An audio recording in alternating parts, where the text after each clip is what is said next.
Testament reading is Genesis chapter 21, beginning with the 8th verse. And the child grew and was weaned, and Abraham made a great feast on the day that Isaac was weaned. But Sarah saw the son of Hagar the Egyptian, whom she had borne to Abraham, playing with her son Isaac. So she said to Abraham, "Cast out this slave woman with her son. For the son of this slave woman shall not be heir with my son Isaac." And the thing was very displeasing to Abraham on account of his son. But God said to Abraham, "Be not displeased because of the lad and because of your slave woman. Whatever Sarah says to you, do as she tells you. For through Isaac shall your descendants be named, and I will make a nation of the son of the slave woman also, because he is your offspring." So Abraham rose early in the morning and took bread and a skin of water and gave it to Hagar, put it on her shoulder along with the child, and sent her away. And she departed and wandered in the wilderness of Beersheba. When the water in the skin was gone, she cast the child under one of the bushes. Then she went and sat down over against him a good way off, about the distance of a bow shot. For she said, "Let me not look upon the death of the child." And as she sat over against him, the child lifted up his voice and wept. And God heard the voice of the lad. And the angel of God called to Hagar from heaven and said to her, "What troubles you, Hagar? Fear not, for God has heard the voice of the lad where he is. Arise, lift up the lad, and hold him fast with your hand, for I will make him a great nation." Then God opened her eyes, and she saw a well of water. And she went and filled the skin with water and gave the lad a drink. And God was with the lad, and he grew up. He lived in the wilderness and became an expert with the bow. He lived in the wilderness of Paran, and his mother took a wife from him from the land of Egypt. This is the word of God for the people of God.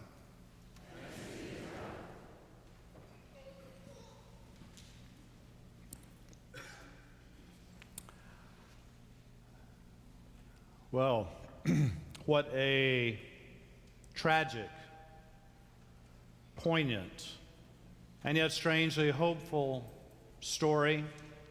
It's the kind of thing we have in the Bible that reminds me of the really dumb old joke about the two boys that were giving their Sunday school teacher a hard time. She decided that when she called the roll, instead of them saying "here," that they would answer with a Bible verse. So she asked them to memorize one during the week. So they came back the next Sunday and she began. She said, "Billy Allen," and he said, "And Judas went and hanged himself." And the second child, "Johnny Butler," and he said, "Go thou and do likewise." Which is such a dumb old joke. I tell it because sometimes we think everything in the Bible is like, "Go thou and do likewise." What we hear in this story is not a "go thou and do likewise." This is a story of jealousy and confusion and territorialism and human emotion run amok. And it's not a "go thou and do likewise." It's a description of what life is like in the world. How we live in a broken place. How sometimes our best intentions, even our winning moments, are so very costly. It's just the kind of world in which we live. There's immense sorrow here. Sarah is infertile for so very long, they've given up any chance of her ever actually having a child. And so she decides that it's a good idea for Abraham, her husband, to go to the slave woman Hagar and have a child. They do. Ishmael is born. It seems the problem is solved, but then out of the blue, inexplicably, Sarah has a child, Isaac, and we should think, two. But Sarah is now very jealous of Hagar and Ishmael, the other child, and she says they can't stay here. They can't stay here, and they're banished into the wilderness. There's a division. The division is not celebrated. It is not God's will. It's just the way things go in the life of the world. We could try to read this story from a geopolitical level with some benefit. Often we thought of this as the division between the Arab peoples of the world and the Jewish people, or between the Arab peoples and the Judeo-Christian peoples. And we know that ever since the Bronze Age, there's been huge tension there, and we feel it keenly in our own world, especially since 9/11. How should we say it? This story says very clear that the Arab peoples are part of God's greater plan for the universe. There's strife, and there's always been strife, and yet there is kinship and will always be kinship. And how do we as the people of God think about it? We could indulge in the fear and anger of the rest of our society, or we can do what God asks us to do, which is to dream of peace, to dream of reconciliation, to dream that one day God will have all of God's large, loving arms around all of us, and we will be one with one another. This may seem to be impossible, and yet to dream of peace is something that those of us with a little age on us ought to be able to do. When I was a little boy, this was in the early 1960s, at school they would sound an alarm and we'd dive under our desk. We would have these atomic bomb alerts. Everyone was terrified of the Soviet Union. And I was raised to believe that all communists were very evil people indeed. And they got up in the morning and they thought all day long, how can we destroy Americans? We hate Americans. It would have seemed impossible to me then to narrate to you what I can say to you now, which is that I have friends who are Russians. I have friends who are Russian pastors. I hadn't really thought about this until about 10 years ago, and there was a young woman from Russia visiting, and we stood in the sanctuary and had a very interesting conversation over whether it was better to be Methodist or Baptist. Easy question. These are the evil people that we should fear, but yet we can now have peace. We can have friendship. God's people are invited to dream of peace. I've told you before the story about St. Francis of Assisi. When the Christians were engaged in crusades against the Muslims, they went off to the holy places in the Islamic world, and they went with armor and shields and chainmail and catapults to attack their Muslims. And St. Francis of Assisi decided, I will go on crusade with the other Christian soldiers, except he didn't take any armor. He just went unarmed and barefooted. And when they came to the place of battle at Damietta, he walked across no man's land, which no one else had the courage to do. And the Muslim soldiers were shocked by this, and at first they drew their sabers to kill him, but he looked so pitiful. He was unarmed and barefoot. Why just slaughter this guy? So, sort of as a comical figure, they took him back to meet the Sultan, Malik al-Kamil, and the Sultan and Francis spent 3 days together and became friends. The Sultan even said, I might convert to Christianity, but if I did, my soldiers would kill me. I'd never see my wife and children back at home again. Francis won some peace in those parts for a few years. We're invited to dream of peace, to think about the kinship, not the strife. Here's the other thing. It's hard to dream of peace on the geopolitical stage. Sometimes it's hard to dream of peace in our own community, in our own families, even in our own hearts. I love this odd word in Genesis chapter 21, verse 9. The scene is there are two children playing, two little boys, Ishmael and Isaac. They're playing, they're laughing, they're having a great time. It's the kind of thing that you and I enjoy. Maybe before we leave church today, we'll see two little boys playing.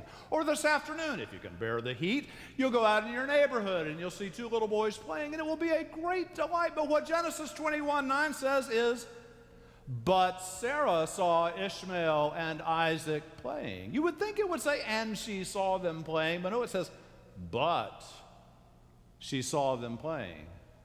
She is not happy about these two boys playing because she is filled with jealousy.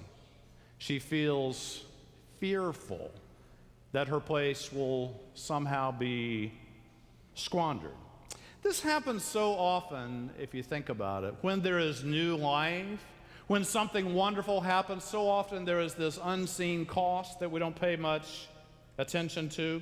Sometimes when the great one comes, somebody else was already there. In a couple weeks, we will come upon July the 4th, and Americans will get very patriotic, and they'll wave their flags, and we'll sing the Star-Spangled Banner, and maybe recite the Declaration of Independence, or say the Pledge of Allegiance. But let's just face it, when the Americans first founded their country, somebody else had been here first.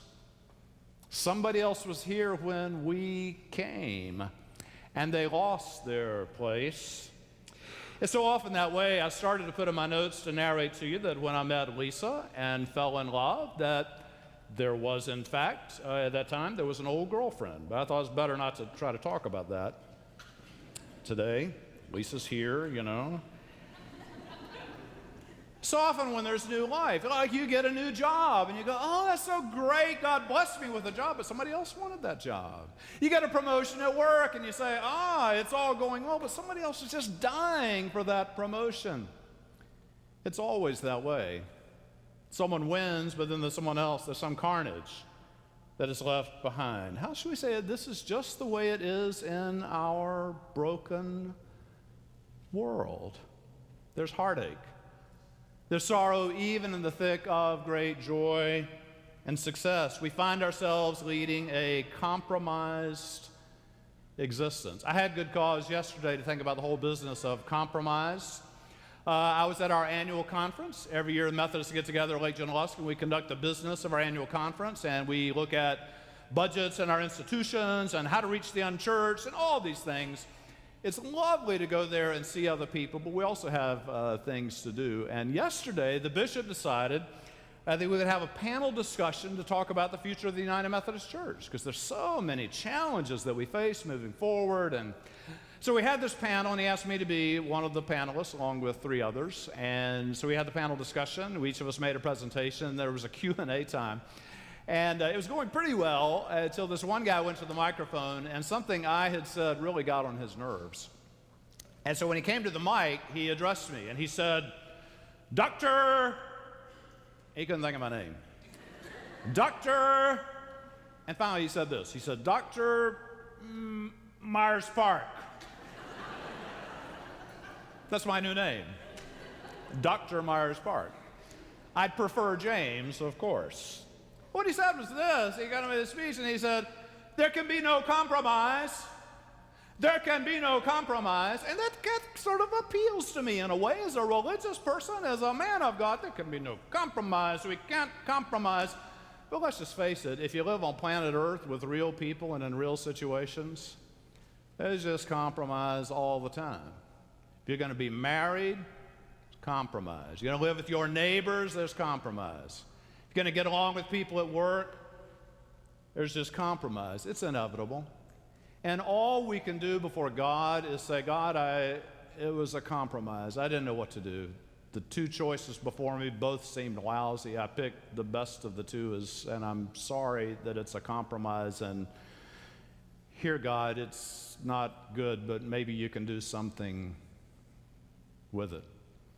We just live compromised lives in this broken world. God understands. God is merciful. God can do something good with even our compromises. Abraham's compromise is especially interesting because he has 2 sons, and he's an old man, and they've been a long time coming, and he loves these 2 boys more than his own life. But what Sarah says to him is, I can't bear to have your other son here. He has to go away. I can't bear for Hagar, our longtime slave who's been so loyal to our household. I can't bear for her to be here. She must go away. Everything in Abraham wants to say it is good for them to be here. They should stay. And then God says the most amazing thing to Abraham. We expect God to say something like, hang in there, dude. Don't compromise. But God says to Abraham, listen to Sarah. Do what she says. It's so shocking. It's not bad to have this woman and the child there, but God says, listen to Sarah, do what she says. How she said this happens a lot. I don't want to get into it today. But it happens all the time in relationships. Is that there's something we give up just for the sake of the relationship? It doesn't seem bad in and of itself. It may be something that we're fond of, that we're attached to, but we need to give it up for the sake of the relationship. When married couples come to me and it's going badly, very often it's something like that. Somebody says, oh, I like, whatever it is, and it's offensive to the other person, but I like it, and they hang on to it, and this is a path that goes nowhere. It happens in all kinds of relationships. We look at the people around us and there's something they need from us, and it just seems a little bit ridiculous, and so we don't really want to give it. But when we love, and in a broken world, maybe we give it for the sake of the relationship. Now, I don't want to get into that today. What's interesting to me is this. What does God ask of us just for the sake of God? And it might not strike us as the most brilliant thing. Let's think of some examples. God says to you something like, I want you to be ridiculously generous with the poor. And we think, that's not a good idea. Because that won't work very effectively. And after all, the poor, it's their fault that they're poor. And so but God says, really, just for me. Just for me. I want you to do this like just for me. Or God says, it's the Sabbath day. And God says, I have this idea of what I want you to do for me. I want you today just to be still. Just to take a day and just be quiet and rest and bask in my love and presence. And we say, I've got emails to answer. I got to catch up on work. I got to get my groceries. I got to fix. I got to go. And we just talk. And God says, really, just for me? Will you do this? Like, even if you think it's ridiculous, will you do it just? God asks us to compromise like ourselves for God. That's how it is for us broken people in God's broken world. What is God asking of us? See, here's something that God asks of us. This is in closing. I don't want to talk too long. Hagar and Ishmael go out in the wilderness. They've got some water, but out in that very hot desert that would put today's heat here in the shade. They go out in that wilderness not long before they run out of water. And Hagar begins to watch her son, and he's gradually withering. He's getting thirstier and thirstier. They're getting more and more desperate. Finally, she realizes that her son is about to die.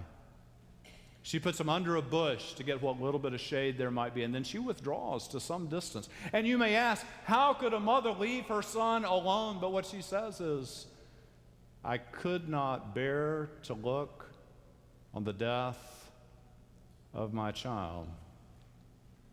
And the child cries out. The child cries out. It's a plaintive cry from a child. I think about that. Like, we have children in our world, in our community, who cry out. And we have ways of not responding to that. You know, we say something like, oh, it's somebody's fault, or whatever. Or we're just busy. We're just into our diversions, and the volume's turned up too loud. And we don't really hear that whimpering, plaintive cry of a child. And in this case, what the child is crying out for is something that's so basic, it's so doable, it's just a little bit of water. Water, we get confused about water, don't we? Water's everywhere for us. And I don't know about you, I get confused. I go to the grocery store, and I'm going to get bottled water. There are like 12 brands. And I'm like, oh, I don't know. I go to a restaurant. They ask me a question I never know the answer to. They ask, what kind of water would you like? Like, I'm a plebeian. It's like the wet kind. I don't know. Just we're choosing what kind of water we want when there's so many children in God's world for whom water's a huge issue. They either don't have any, or the water that they have is polluted in a way that it is dangerous and makes children sick. And what's interesting about this is just the most solvable problem. One of the exciting things the United Methodist Church is doing, we're going all over those places in the world where children need safe water. We're building wells and such things. Our church has taken on a project in Liberia, in a place called Gabongo, where I preached a couple of years ago at an ordination service. And in that place, we've done cool work. There's a school that's up and running. The seminary is open again. So many great things there. But when Charles Taylor's forces came through during the Civil War, they eradicated all of the system that led to the water supply. So we're going in there, we're going to build a water tower there. You'll want to be a part of that. You'll want to contribute to that. Because it is not right for God's children to cry out and for no one to hear and for no one to answer. Here's the last thing. At annual conference, there's so many cool things at conference. I love catching up with old people. I don't even really mind conducting the business of the church. What was really wonderful this year is that what we do at annual conference is we do all this ordaining and commissioning of ministers, young people who've heard the call to ministry and they've finished seminary, and we're then commissioning them to go out and be leaders in the church. It was a great year for us. I don't know if you know Rick and Kathy Poe, who are members of their church. Their son-in-law, Duncan Martin, was ordained last night in Meredith, father of twins, turned a year old this past week. That was exciting to see Duncan. There's a young man named Preston Davis. Watched Preston grow up. I've mentored him as an adult. I laid hands on him last night, and he was ordained. So moving to see the wonderful young man that he's become. Our own Ellen Robison was ordained last night. It was such a wonderful, almost magical moment for us. So proud of her, so excited for all that she brings to God and to the church. Two of the new clergy who are coming to join us, we're so blessed by them, Parker Haynes and Ashley Douglas, on Friday morning. They were commissioned to come and to be clergy, to be leaders among us. But out of all the people that had this kind of thing happen, I've got to tell you, the one that was most significant to me was my own daughter, Sarah, on Friday morning. She knelt and they read the name Sarah Stockton Howell. And my friend Bishop Larry Goodpastor laid his hands on her and prayed over her. This is every parent's dream, isn't it? That your child will grow up and find their place in the world and find meaningful work that they're good at, that matters, that makes a difference for other people. And we see folks who've given their life to God, and they're smart people. They could do anything else in the world because they're really brilliant, but they've chosen to give their lives to God. They've chosen to give their lives to the church. And that's great, and we can applaud them and admire them and look at their photos on Facebook and say, oh, that is so marvelous. But their being there raises a question for every one of us in this room. You know what that is? And that is, what is God asking you to do? It's not like the ministers or the people up here in the white robes with the red stoles. The ministers would be all of God's people. God doesn't call me or Michelle or Bill or Parker or Ashley or Ellen or Preston or Duncan so that you can watch us and say, oh, aren't they cool? I mean, we are really cool. You know, you have to... No, but it's not that. It's so that you will hear God. And to do that, you got to get quiet. You got to think about it. You got to think about all that stuff that you're attached to that you don't want to let go of. And God says, let that go for me. What is God asking you to do? We live in a broken world. We live in a world of compromise where people are hurting and they're lost and they don't know what to do. And God doesn't float. It's so interesting. When the water comes for the child, God doesn't float down a bucket of water out of heaven. No. There's a well there, and God says to Hagar, go draw water out of the well. Like, we're the answer to the prayer. There are people praying today. There are children today crying out. There are people that are hurting. God's asking you, not the person next to you or the person behind you, or somebody some other place. God's asking each one of us to be God's minister, to give our life to God, to give our life to the church.